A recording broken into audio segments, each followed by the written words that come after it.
Mario Kart Double Dash is a bad video game.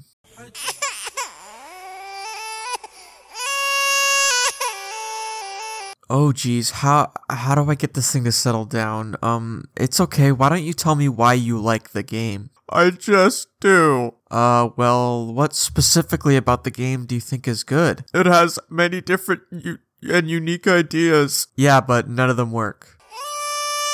So, me and my friends were sitting in a Discord call and someone suggested Mario Party, but seeing as we didn't feel like ruining our night, we decided to play Mario Kart Double Dash. I had never played the game besides this one time where I played it for 5 minutes and quit, so I thought to myself, alright, let's see what all the hype is about. As you might have guessed judging by the title of this video, I did not have a good time. No, Matt, you can't let this happen. Andy gets a sticker! He gets a change over there!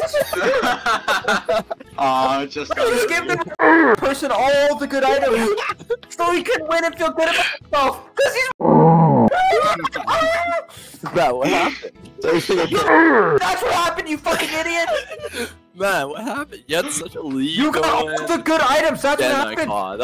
Man, you got, I don't even know. But I thought that perhaps because we were using Parsec to play the game online with each other, the game might not be as bad as I thought because of potential input delay and the like. So I legally purchased Double Dash and started playing. Right off the bat, I was disappointed. But why was I disappointed, you might be asking? Well, buckle up and prepare yourself because that's what I'm here to talk about today. The first thing I noticed was how horrible the kart's controlled. It feels like you're driving on applesauce or something because steering is an absolute nightmare sometimes. There are tight corners that you will not make if you drift beforehand, and even if you manage to drift at the perfect time, the controls always feel unresponsive. The GameCube controller's shoulder buttons go down a little bit before clicking when you push them as far as they can go. You need to have one of these shoulder buttons completely click down to start drifting. If you, for any reason, start pushing down as hard as you can on the shoulder button, your drift will come to a complete stop.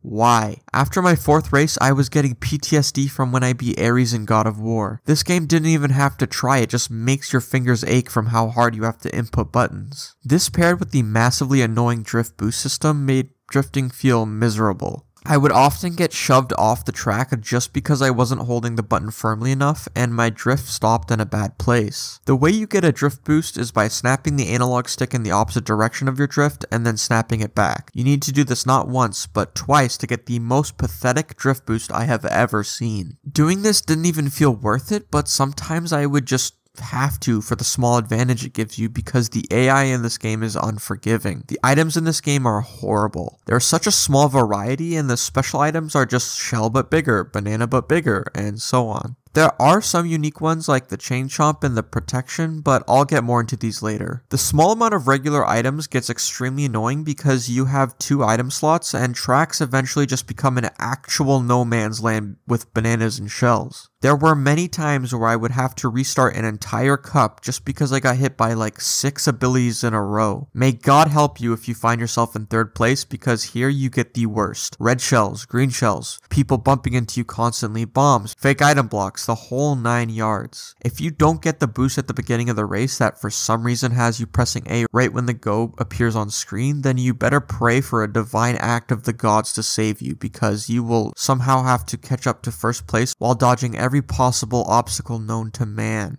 This overabundance of items leads to my next problem with this game, the 2 racers per kart. Now, this is the main gimmick of the game, and I say gimmick because this 2 racer thing serves nothing for the actual game. Yes, you can swap riders mid-race, but all this does is allow you to get another item. You do not need to have 2 characters for that. In Mario Kart 8 Deluxe, you can just have 2 items. There's really no need for the swapping of characters. And I know what you might be thinking. This swapping allows for more strategy, like holding onto a mushroom for a jump later while still being able to throw out shells and other things onto the course. On paper, yes, but in practice, every single time I tried to strategize like this, I lost both my items anyways. If you get hit by a bomb or most projectiles, you lose all of your items. If you fall off the stage, you lose all of your items. If you look at Nintendo the wrong way, you lose all of your items. I ended up just mindlessly using these items as I got them because there's no point in holding on to them if you're just going to lose them within the next 10 seconds due to the ridiculous amounts of projectiles you're going to be hit by. I originally thought thought that swapping to a different driver would make the steering different or the speed or something, because that would allow for actual strategy to be used,